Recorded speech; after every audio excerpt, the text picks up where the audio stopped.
Welcome back, everyone, to another beautiful, special Club World Cup edition of Simo.Speaks, where today I have the great WydadTime on with me. So, I had WydadTime on to talk about the Club World Cup since I will be attending a Wydad vs Al Ain game over at Audi Field on June 26th. We went through a few questions. How did I become a Wydad fan? All-time five-a-side Wydad team. Match predictions for the game against Al Ain. The rivalry against Raja Casablanca and what the Casablanca Derby means to fans. And we rounded up with Mohamed Salah Ballon d'Or shouts, as well as the Moroccan national team. Without a further ado, the guest that needs no more introduction. When it's time, better let the man Simo speak. Yo, this is Bilal Mohamed, and you're listening to the Simo.Speaks podcast. Glad to have you on, brother. I'm glad to, very happy to be here. I'm here on the behalf of WydadTime English. So originally the account was in French. The main account is still in French. It has approximately 5 or 6,000 followers. I don't know. And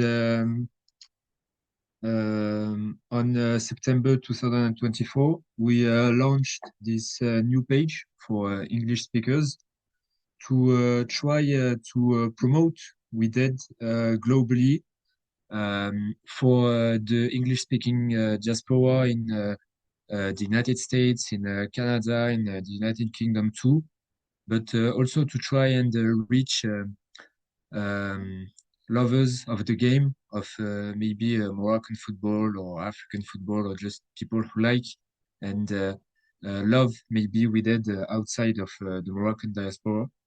So, I know you're Moroccan, but tell us, how did you become a Wydad fan? What was your early memories with the club? I think my earliest memory is with my dad. I got the passion through my dad. I remember one time I got into his office and I saw a small flag. Do you see the flags of Wydad without the logo that's on the shirt, but with the other logo? I don't know if you see what I'm trying to mean. Yeah, the classic one, right? Yes, Yes. absolutely. And Yep. I saw this little flag on his office. I still have it on my office. I have it just right to me. And I remember asking him, yeah, Dad, what's this? And he said, yeah, with that Casablanca, I used to go to the stadium because I don't live in Morocco anymore. Yeah, I used to go to the stadium, and that's how I got my love for Wydad. And then obviously, first stadium memory. I got the chance. My first stadium memory was for the derby. I went to Mohamed for Raja Wydad in 2019, I think, in December. And obviously, Wow. love at first sight. Mashallah, Crazy atmosphere. that was And my first just game in the Botola. Was a Casablanca Derby, but 10 years earlier, 2009. That was my first experience in the Botola. yeah, different generations. But I remember also sometimes tuning in on African Champions League matches at my home on the TV and seeing the atmosphere in Casablanca. That's something I always wanted to do. And Alhamdulillah, I managed to go to some games of Wydad afterwards and just trying to love it 100%. Oh, it's beautiful. That's amazing to hear. Look, and so, I'm having you on, and you're a We Dad guy. That's your team, right? And you're also Right. a Liverpool guy, right? Yes. So, I need to be honest with you and truthful. You could have taken a look at my page, and you could have, seen. But I'm a I Raja saw, I guy, saw, and I'm a Manchester United guy. I so, saw, I saw. but it's the love of the game, and it's the love for our city that keeps us together, and is gonna keep us, how should I say, being respectful.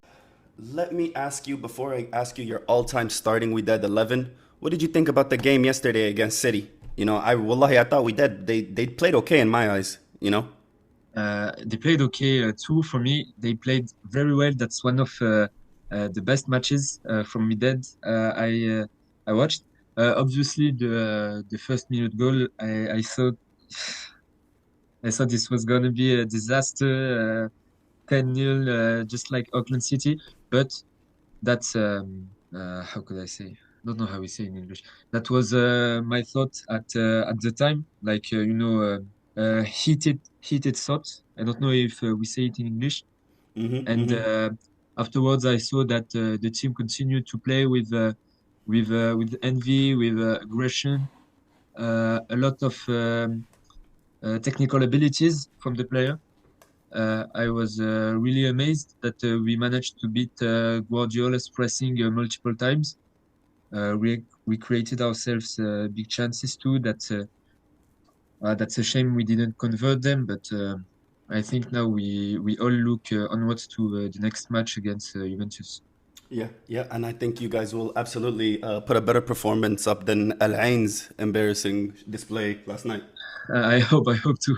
Oh my gosh, man! And I'm a Sufyan Rahimi guy, obviously. You know, I didn't Rajawi manage to watch the Lions match because is gonna in be my late for time you. zone it's a bit Yeah, it's gonna be late difficult. for you. Yeah, Yes, but how was it? I only managed to look it at was the highlights, and it was the defense was it was horrendous. bad. It was bad, and I'll tell you something. For me, the only hope I think Al Ain has in the rest of this tournament is how many penalties can Sufyan get from the other team.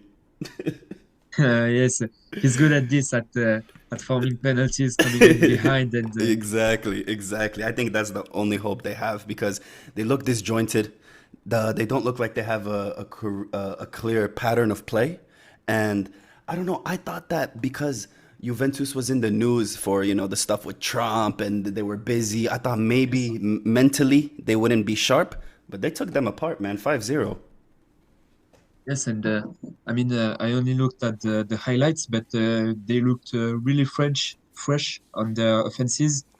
Conceição, Yildiz, and Colomwani really add something new, I think, to the front three. Yeah, absolutely, absolutely. All right, now I'm gonna ask you for your all-time starting Wydad 11. So you can start off with the keeper, work your way all the way up to the top, or if you don't want to give me a full 11, you can give me your top five Wydad players. Give me a story, whatever you feel comfortable with. I think I try doing an all-time 11 first. I Okay, mean, let's do it. I'm Let's not the do it. one that's watched the highest amount of Wydad games, but at keeper, I think I'll put Badr Zeki. Of course. I think legend of Wydad, legend of Moroccan football. So I can only say Badr Zeki. As a backup keeper, maybe Bono.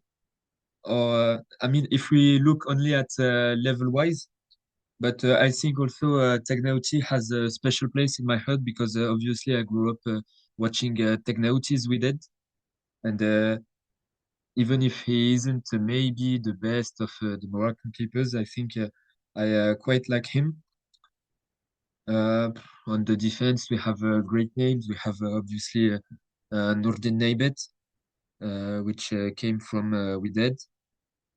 I liked a lot Yahya Achatallah.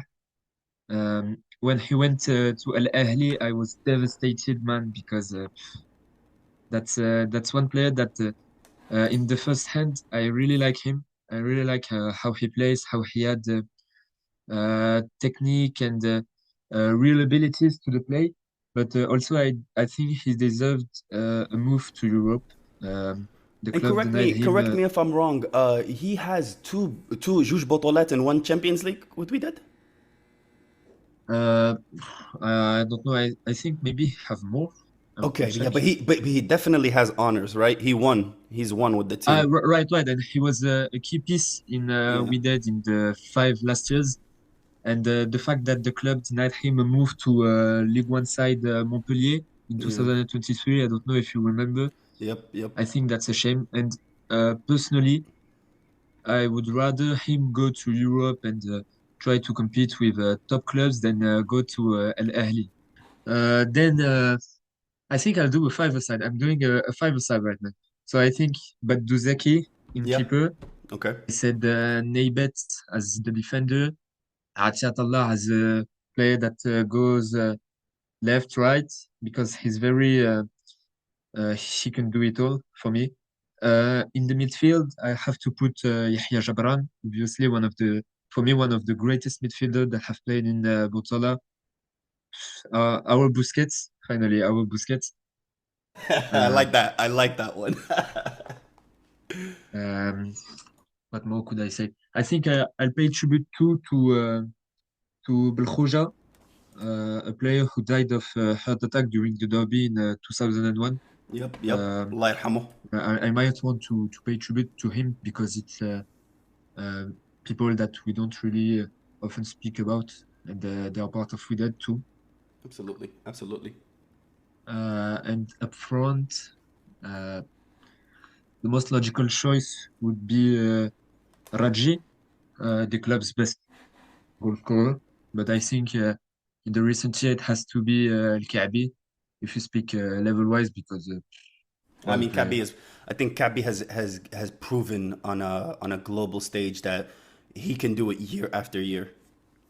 yes, yes, and for me, I always say it since 2 or 3 years, he should be the Muntakhab's starting nine Yeah, I don't because know. I like Nesiri too. I like the output he gave to the national team during the 2018 World Cup, during 2022 World Cup too.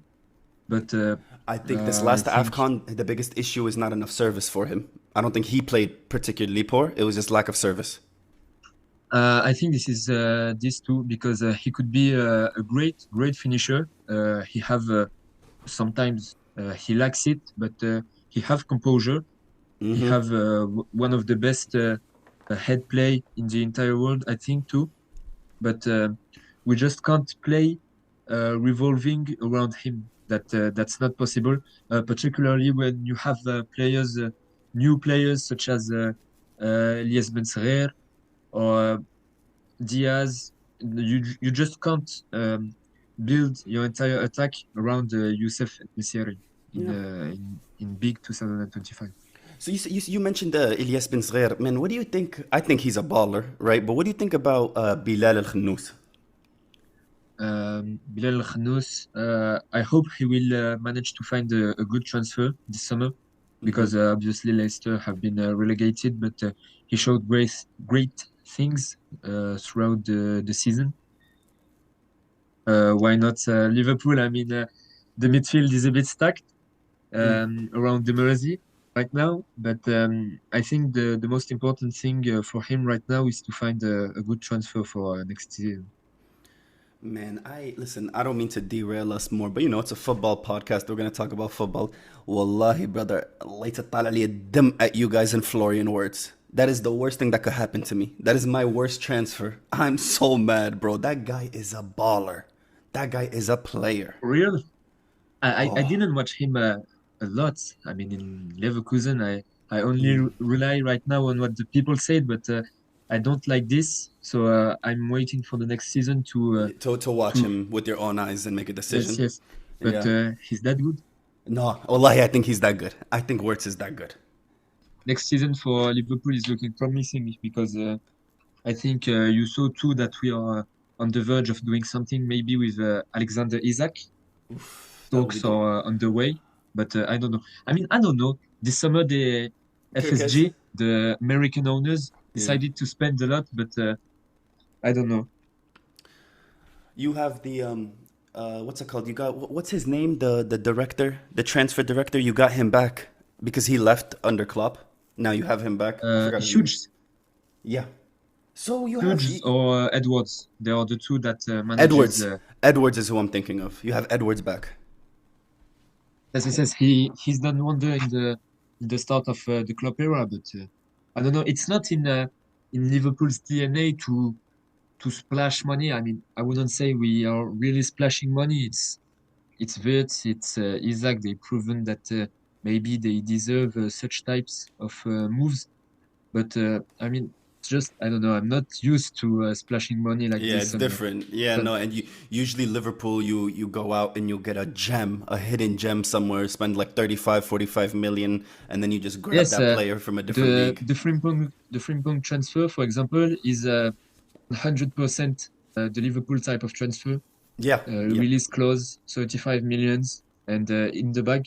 But that's why I'm a bit, I don't know about Wirtz and Isaac. let me get back to Liverpool later. You gave me your five aside for Wydad. I want to ask you, how do you feel match prediction against Al Ain? That's the game I'm going to be attending, and so I'm just curious how you think you're going to play it. My opinion, I think Wydad is going to probably, if Al You will Ain be is attending? lucky. Oh man, oh yeah, I will be attending. Yeah, And predictions. I I don't. just hope if we go out, I just hope we go out by the big door, as we say in French, with the honors, a little win, 3 points, so that we don't go back to Morocco saying we didn't do anything, but we managed to compete, to go head by head with the greater teams, and really um, put an impact on this Club World Cup. Well said, Khoya. Well said. Talk about the rivalry against Raja. I think the rivalry Raja and Wydad, I think it's just one of the best in the entire world. The only ones I can think of that matches a bit Raja Wydad derby is obviously Barcelona and Real Madrid, and maybe Boca Juniors and River Plate. Absolutely, the But Super Classico. yes, but I don't think. I mean, we can't blame them, but I don't think the Europeans realize what kind of derby this is. I mean, the entire city is tiered in two when it's derby day. People already chose their side. The entire Before they were country. born, they had to choose their side. Yes, yes, yes, yes. It's no, it's just amazing. So, And it's I managed to find something. It's the most played match, the derby. It's the most played match in the history of Morocco, oh wow, as both teams never got relegated, so they always play each other at least 2 times each year. oh And wow. there were more than 150 derbies. It's the most played opposition in Morocco's history.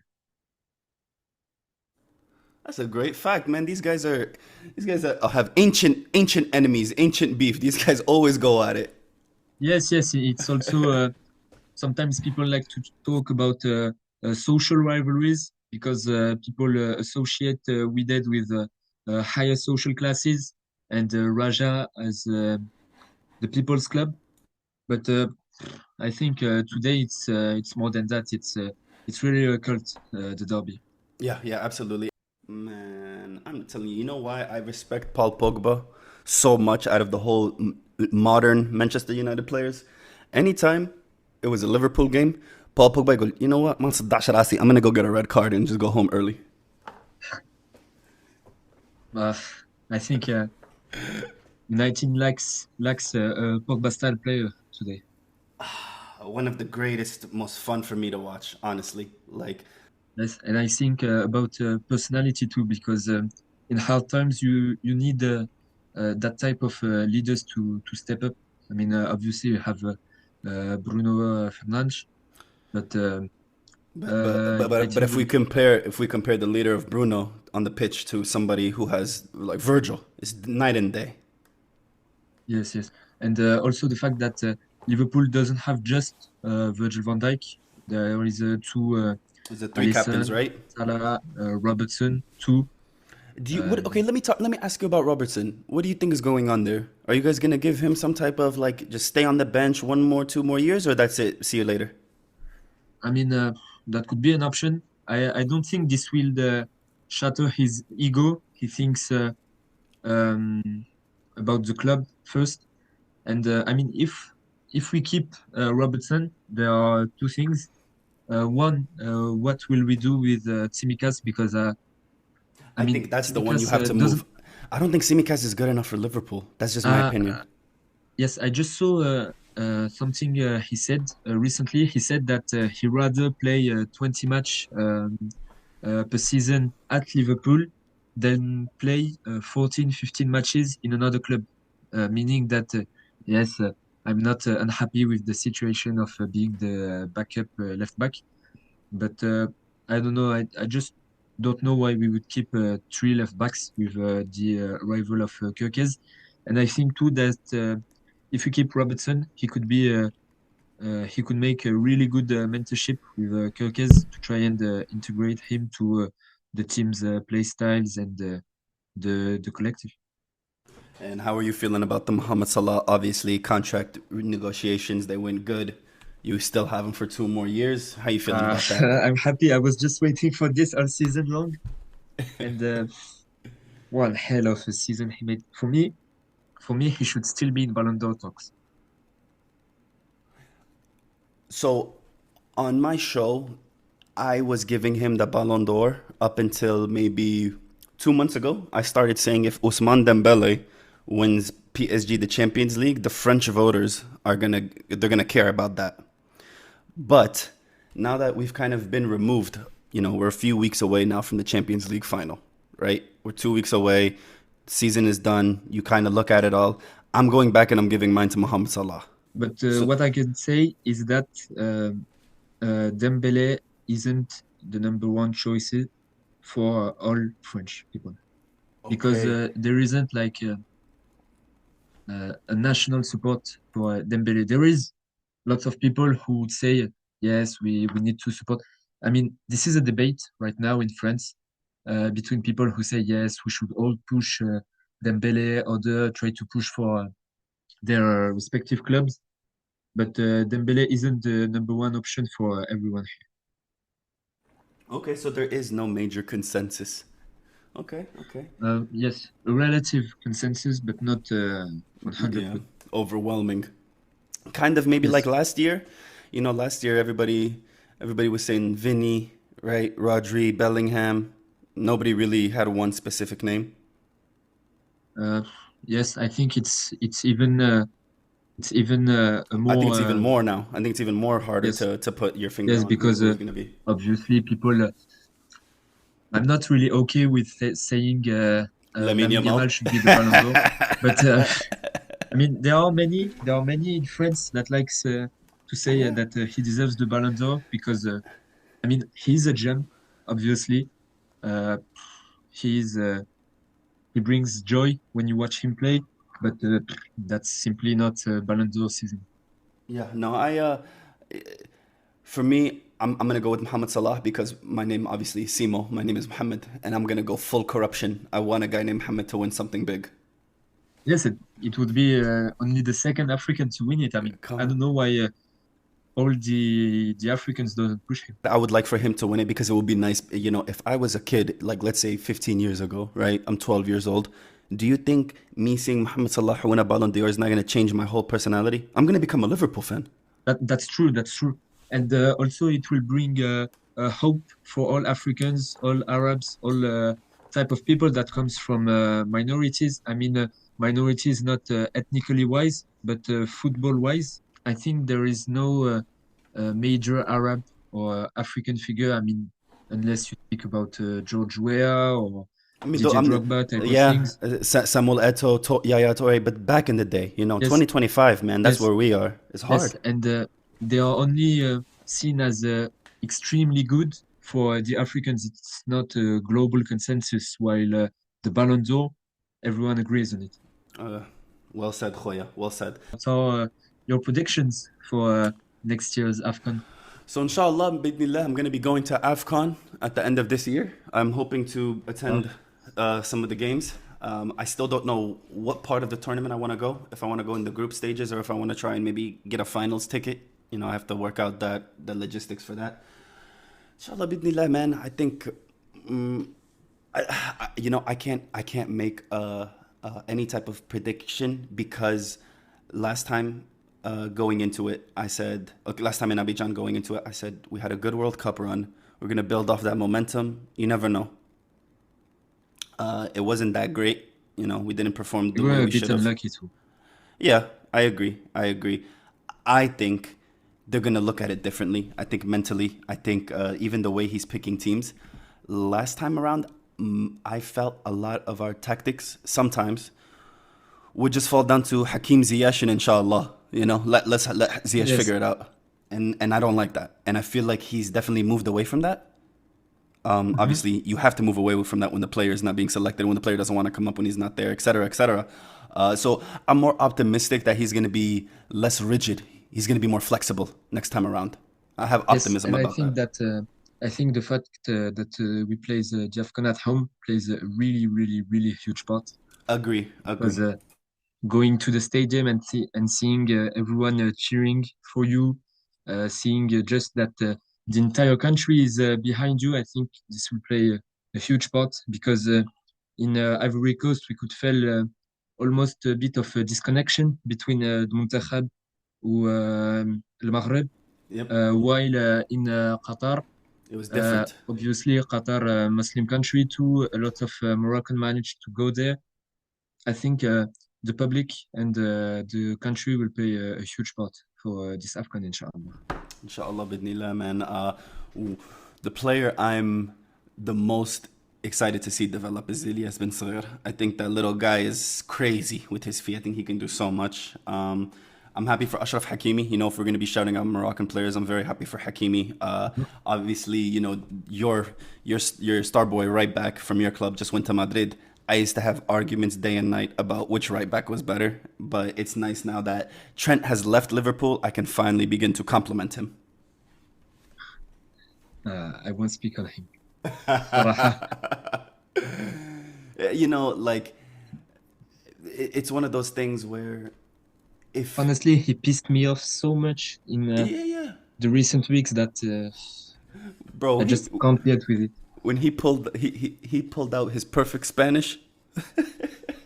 Even before this, I mean, from the start, I mean, when it was only rumor time, I thought, yeah, he's going to stay, and maybe until the day he was announced that he was going to leave the club, I was still thinking that he was going to renew his contract, and I Yeah. hoped it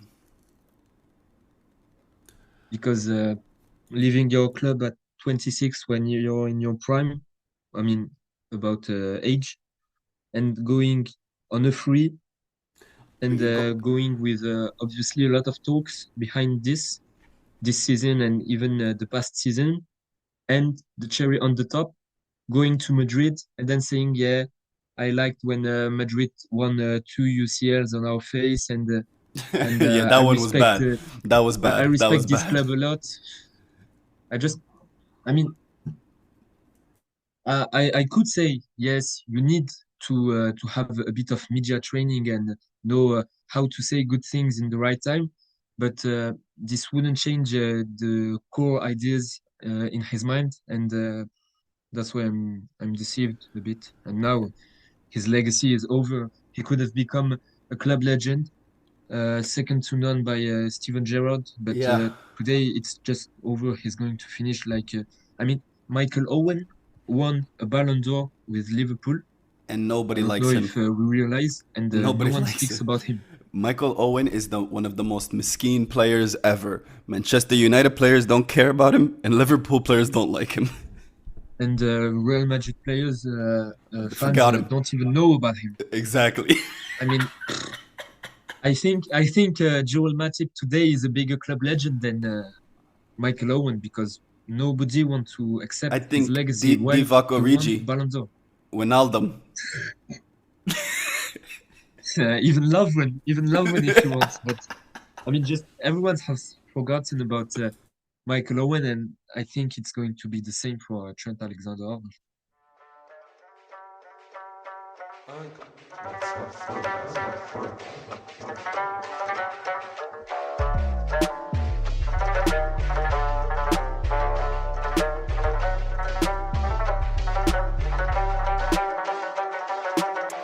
واخا واخويا واخليه واخا واخويا واخليه. People let it talk, I let them do it all week. When it's time, better let the man Simo.Speak. It ain't sweet when you line up in the big leagues, big names and the best teams with the critique. Always on point, better come and grab a good seat. Wacha wachoya wachale. I ain't got no time to waste, talk ain't cheap. Wacha wachoya wachale. Wacha wachoya wachale.